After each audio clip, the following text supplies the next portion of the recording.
Hello there.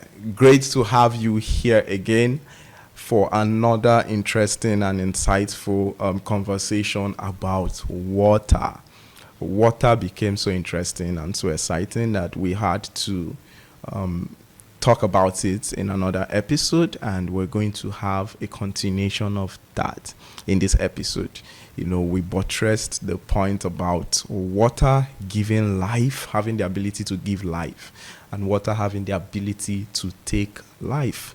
But we want to position ourselves where water can be a source of life to us rather than take life away from us. So that is the essence, and that's the reason we're having this conversation, right? So I think for me, of course, everybody loves water. I use water every day, every moment of the day. Of course, I drink water. I drink loads of water. We have our baths, engage with water. But I think when I began to fear water was the very first time I got into a large body of water. I think I was in a river, or no, the very first time I tried to swim. When I used to see people swim, and I'm like, it's easy. just so easy. You're just moving your arm, you're moving your legs, and I tried it, and I was shocked that water could be so heavy. The density of water, all the skills you need, it's a lot, having to swim. And from that moment, I think I began to both fear and respect water. The fact that water, as much as it gives life, can take life. Talking about drainages, right? You mentioned drainages not being open enough or dug well enough or stuff like that. But I also want to hear your perspective about disposal, how people dispose waste, because some of the drainages, they're actually there, right, properly designed, but then our disposal habits, we have most of them clogged with a whole lot of waste, both organic and inorganic waste. All of that, just dumps into the environment. How do we begin to what do you think would be the best strategy in sensitizing people about how they manage and utilize waste? Because nobody takes responsibility for where they trash their waste. They just throw off waste however they please. So how would you address such scenario or situation, or what are your thoughts on that aspect? Well, for waste and drainage, it's ignorant, because when you're trying to throw away waste, but you're causing problem for someone else. The waste you are taking away from your house is causing waste for someone else. So that's why I said it is knowledge, right? If you want to dispose your waste, there are ways we can dispose it properly. First, we can segregate our waste to the barest minimum. You separate the plastics. There are people who pick plastics now. Yeah, there are people who pick metals now. Yeah. There are people who pick used clothes. And animals are there. People have animals at home. Your food waste can go to your animals. Yeah. And in so doing, it has reduced your waste to almost nothing. There are people who also collect paper. The people that collect plastic, they also collect paper. Even Pakam, there's an app in Lagos where they come, you name the type of waste you have, and then they collect it for you. You have collection date. They come, they collect, they pick and go, and they pay your token. Yeah. Right? So it's just how we'll define waste, because in actual sense, waste is not meant to be. The environment is not designed to have waste. If we look at the order of things in the environment, nothing is a waste.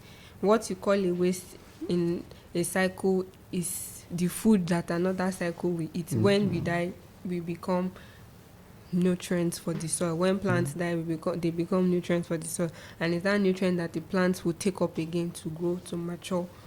Water, there is no waste. It just transforms from one point to another, from rain to evaporation into the ground, joins the water. So where is the waste coming from, actually? So if we think like that, we will be able to minimize what we call waste to the barest minimum for the companies, the organizations, the people assigned to come and pick them up, right? And then it even makes their work easy. It makes the whole process seamless. If you have animals at home, you can feed your food waste to them. Yeah. Or if you have soil at the back of your house, you can do compost. There is compost there that you can engage in for your gardening or even for retail purpose. We can have community composting. We can have state composting. Yeah. It's not limited. It just requires for us to think out of the box, because if you don't dispose properly, it will cause a problem. And the drainages are not enough. The drainages are not deep enough. And we're now blocking it because somebody woke up one morning and said, oh, I'm going to throw the trash in the drainage because the rain and water will carry it when it's going. When it carries it, he's going to drop it somewhere. And where it is dropping it, it is causing a problem. It did not solve the solution. You just transferred it. You didn't. I want to talk about risk. You didn't solve the risk of being infected with diseases or having a dirty environment. You just transferred it to someone else, and that is not the solution that we want. That is not the environment that we want. In issues like this of conversation, when we begin to see, we talked about cause and effects the last podcast, and we see the actions we've taken, and we're seeing the impact, the repercussion.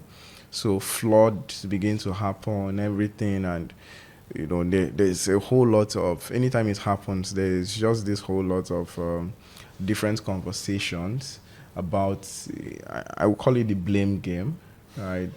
Who is to be held responsible really for issues like this? Is it the citizens, the people who never really understood or had prior knowledge, or the waste management companies, or the government, or the ministries, who should really be held accountable for a situation as difficult as this?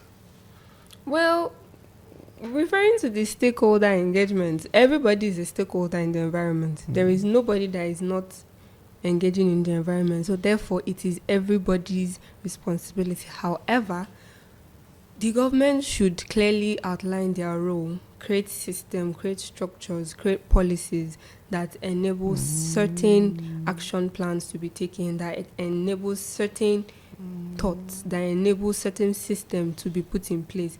Private organizations, private institutions should follow suit, implement some of the government policies, drive it home, and increase engagement and the awareness why these policies, these action plans are very important. And as individuals, we need to engage ourselves. As communities, we need to engage ourselves. When we look at the pyramid of things, it goes up. The decision is made, but it affects everybody. And even everybody below the pyramid. If the pyramid is not, the foundation is not strong, that head too, it can't stand, because there is nothing for it to stand on. In as much as the people, the individuals, we depend on government policies, the government also, they depend on us, because they can make policies and it will not be implemented. I know how Lagos State enforces LOMA. They have all this KAI agency ensuring that people act as they should, frowning against indiscriminate waste disposal, people just doing things anyhow, right? So in as much as it's not a one-man show, it is a one-man show, because every man must decide to take responsibilities for their actions and act accordingly.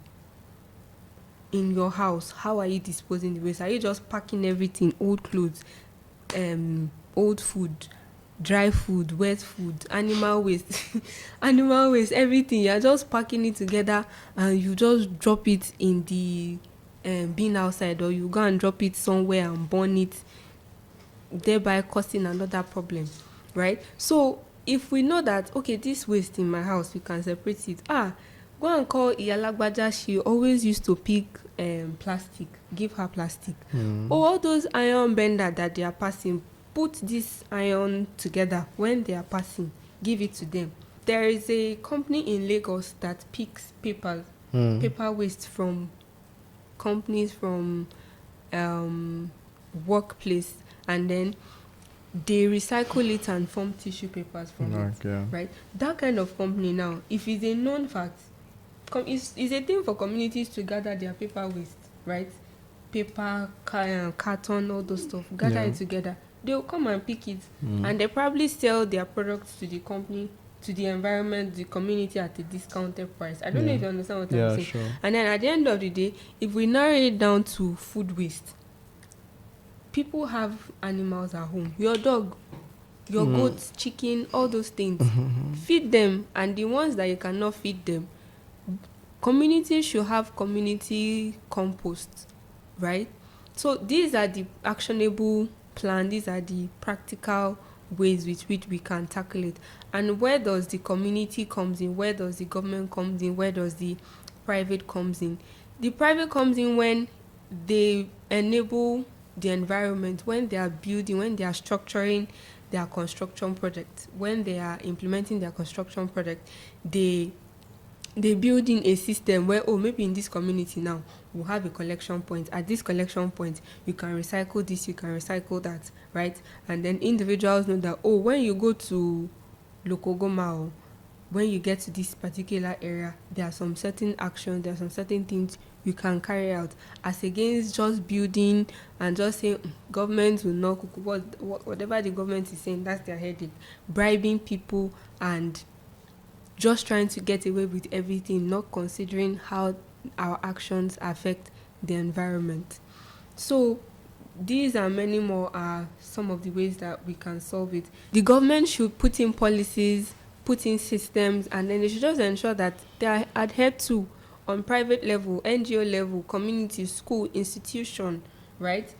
We should ensure that the engagements are carried out and the policies are implemented, and then cascade towards the communities around, the students, the teachers, the people that are interacting in that space. Yeah. They should know the consequences of their actions and why these policies are in place and why it is necessary for them to follow through, even if it's not 100%. I mean, to a large extent, 70-80% is good enough.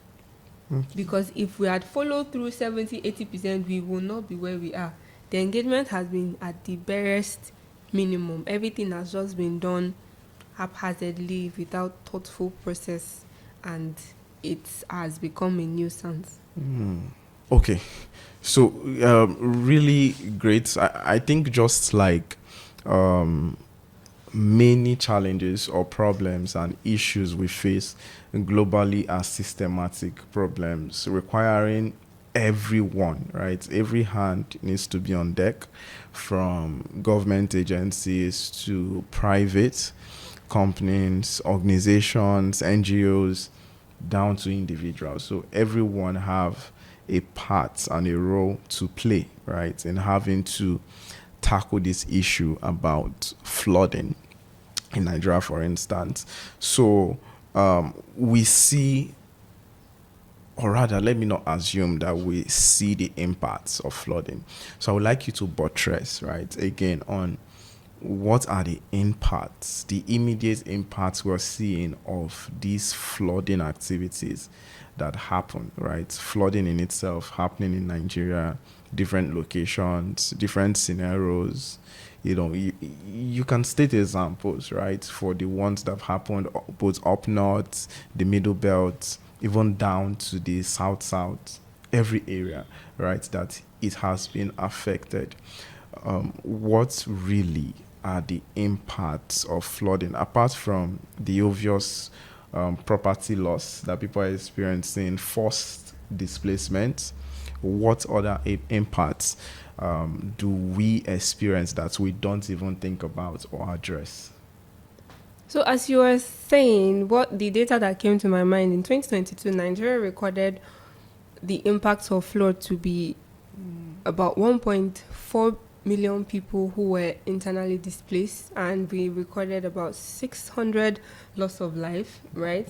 And the cumulative impact of that in the economy, in money wise, is, I think we lost about over 4 billion naira. Wow. Yes, over 4 billion naira worth of revenue, infrastructure, and all of those things. And it begs to ask the question, so if it's this devastating, why is something not done about it? Because 600,000 people dead just like that. I'm sure that year they didn't wake up to the new year to imagine that they will be part of the statistics. And the people that lost their properties, everything they've worked for years for, just like that, they never envisioned to be in that kind of situation. Imagine living in a house and then one day the house is history, is not habitable.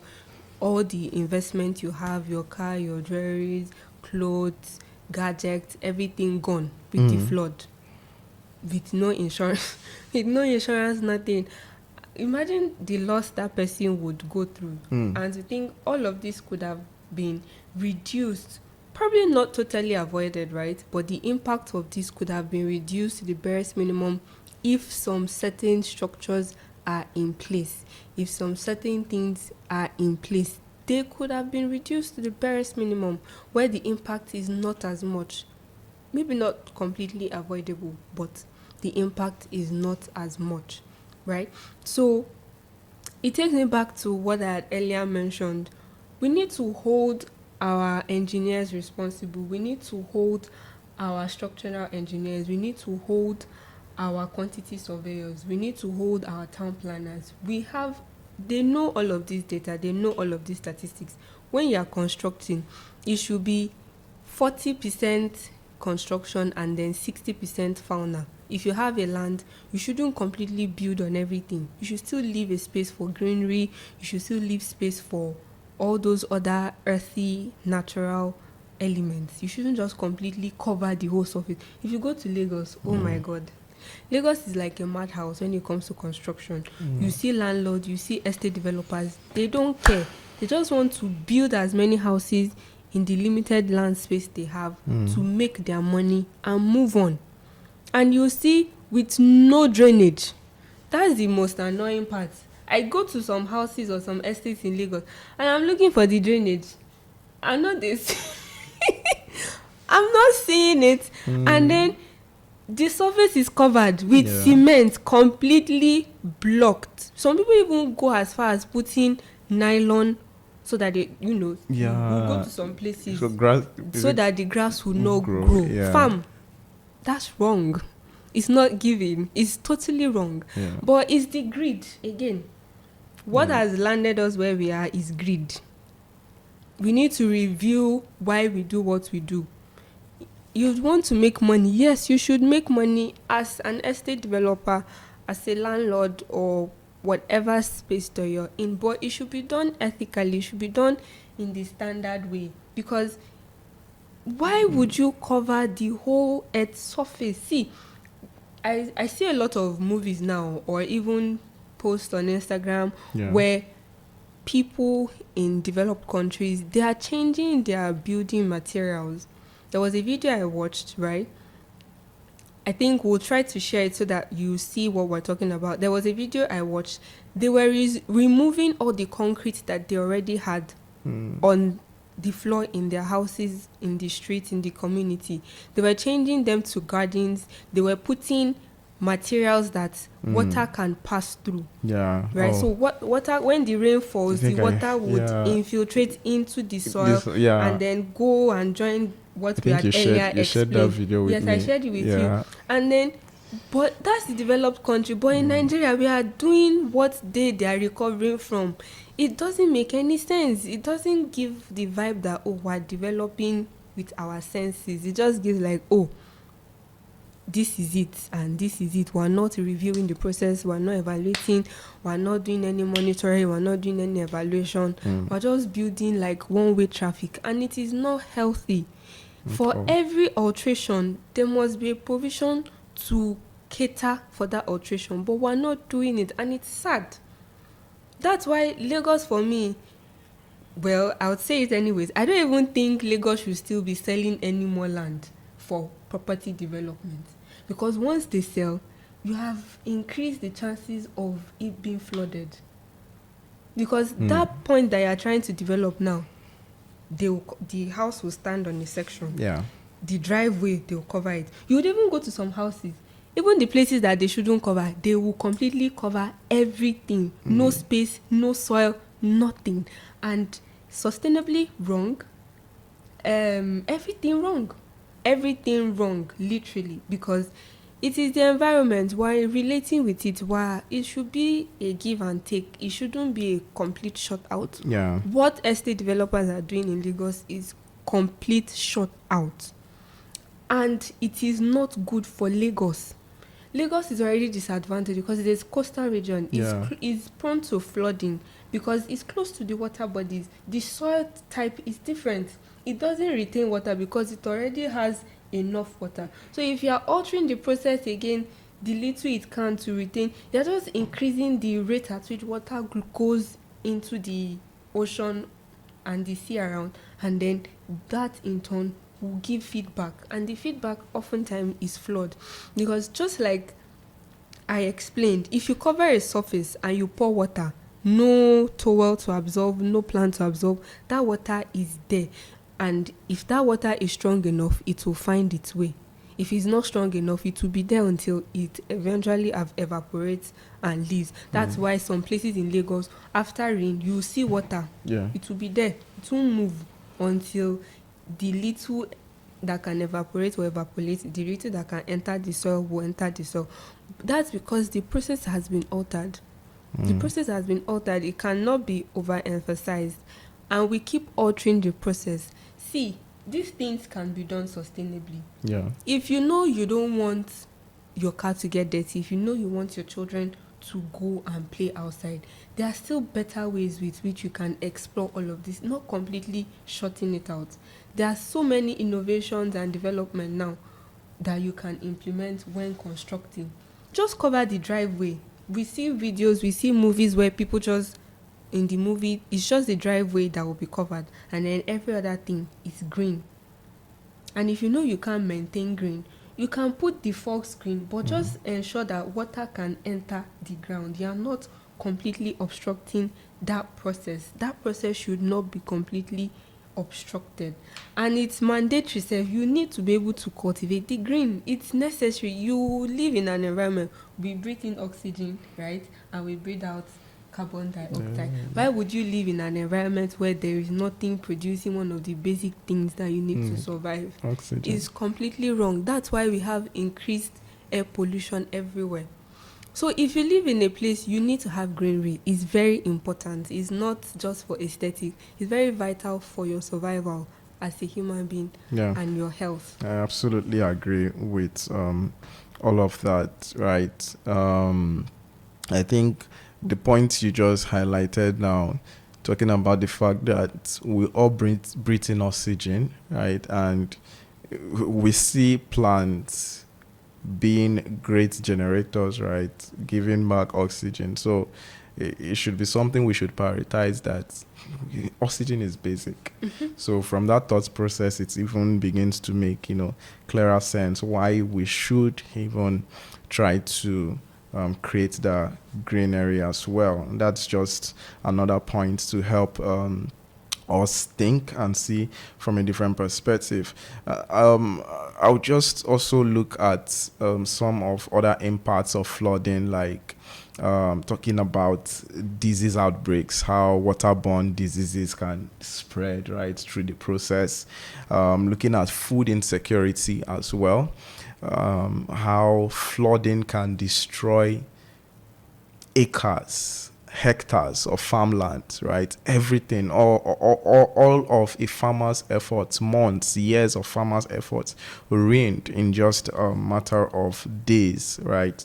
And we're seeing disruptions that also happen, right? It creates this divide for education. If their facility is destroyed, is flooded, they can't go to school.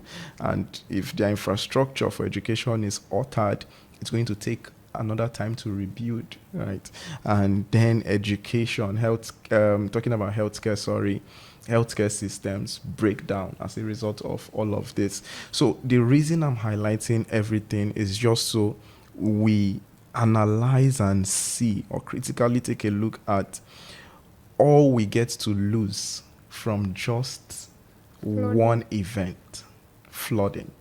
Because how you evaluate, events or causes like this is what is the impact, the adverse effect, looking at the economic impact, the social impact, in every aspect. It takes a lot from us. So it's something we should deliberately try to prevent at all cost, right? It shouldn't be something we should be careless about in any shape or form. We've seen the results even for developed countries. A little moment of, carelessness, what it has resulted into loss of properties, lives, and a whole lot. And once things like this happen, it takes time for people to get back on their feet. The recovery, it's a whole lot. So why go through this process when we can prevent it? And that's what we're trying to, I believe, we're trying to drive at with all of this conversation. For people to just begin to understand that from our daily actions every day, the actions we take every day, that very moment you pick up waste, think about where will it end up. If you're just going to fling it and throw it off, no, it's not acceptable, right? I love the fact that you also emphasized about responsibility and care. People should be responsible and people should care. I've always talked about that, that responsibility and caring becomes the foundation for, how people begin to interact, right, with our environment. People really do not care. They just take stuff and they are throwing it. But then we're seeing how it's getting back at us and everything. And we're hoping that with time, all of this will be corrected, especially for the younger generation. It's concerning for them to teach them something different, because it's easier to influence them in a way than influencing full-grown adults who already have that mindset. So thank you very much. It's been super insightful and interesting having this conversation, how you broke it down, bringing it down to helping us understand what those interactions with water, right? And I'm hoping that our listeners and viewers have things to say, especially when you were talking about Lagos, right? I know people are going to have loads of comments about that. Definitely. Right? But I'm looking forward to those comments and those conversations, right, about Lagos, because for me, anytime I visit Lagos, I'm always concerned about Lagos, right? Like, this city looks scary, right? It looks scary for me. I feel like it's just going to collapse at some point. Honestly, that's how I feel. I think something really needs to be done about it, right? So looking into this, where they are positioned, Lagos being in a coastal area or being in an island, per se, that's just, what it is. So I think there are issues of concern that the government, individuals, private companies should start addressing anytime we are looking at construction or whatever work we're doing. I think you already made all of the points. I don't want to dwell so much on that. So I'm just looking forward to the comments. Thank you very much for joining us today. We're looking forward to having another conversation. See you soon.